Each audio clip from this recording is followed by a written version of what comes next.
জুলাই অভ্যুত্থানের প্রধান লক্ষ্য ছিল দেশকে স্বৈরাচারের হাত থেকে রক্ষা করা, 54 বছরের জনহরণ জঞ্জাল দূর করা। অভ্যুত্থানের পরে সংস্কার কমিশন গঠন করা হয়েছে, আমরা মতামত দিয়েছি। এখন সংস্কার নিয়ে দ্বিতীয় দফার আলোচনা চলছে। আমরা লক্ষ্য করছি মৌলিক সংস্কারে কেউ কেউ বড়ই বসে করছে। এটা জুলাইয়ের সাথে বিশ্বাসঘাতকতা। স্বৈরাচার তৈরি রাস্তা খোলা রাখা যাবে না। সংস্কার না করে নির্বাচন আয়োজন করে দেশকে আবারও আগের অবস্থায় নিয়ে যাওয়া যাবে না। রাষ্ট্রের মূলনীতি সহ সংসদের উভয় পক্ষের ক্রিয়ার পদ্ধতি নির্বাচনের মতো বিষয় ঐক্যমত্য না হলে কোন ভোটের আয়োজন করতে হবে। ভাই আমার, অতীত ফ্যাসিস্ট জুলুমের রাষ্ট্র তৈরি করেছিল,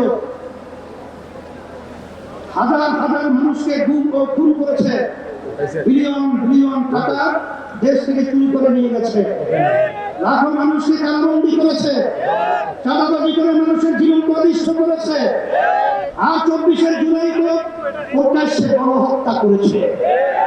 ফলে তাদের কোনো ক্ষমা নাই। যারা সরাসরি ফৌজদারি অপরাধের সাথে জড়িত ছিল তাদের বিচার করতে হবে। যারা অপরাধের সহায়তা করেছে তাদেরও বিচার করতে হবে।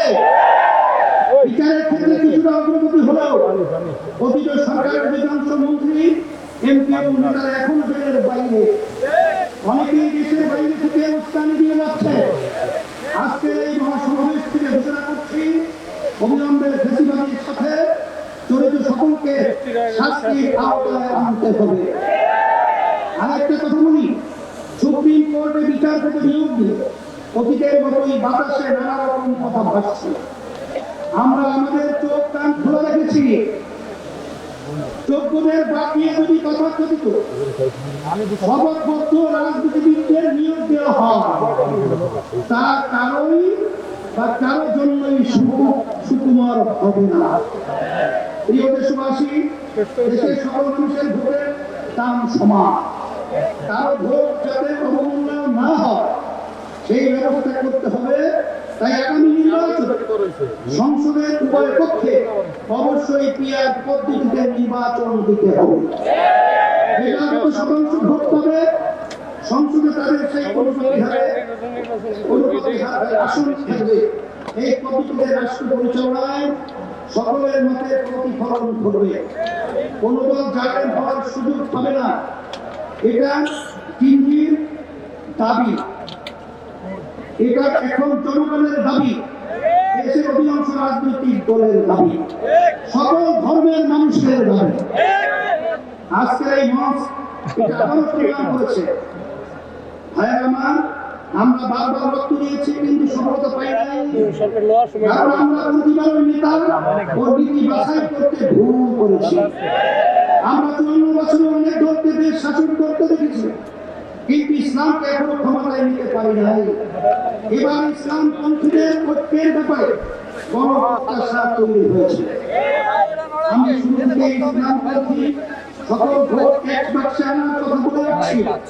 আগামী নির্বাচনে শুধু ইসলাম দলই নয়, ইসলামী দলই শুধু নয়, বরং দেশ প্রেমিক আর অনেক রাজনৈতিক দল এক বাক্সে নীতিতে আসতে পারে ইনশাআল্লাহ।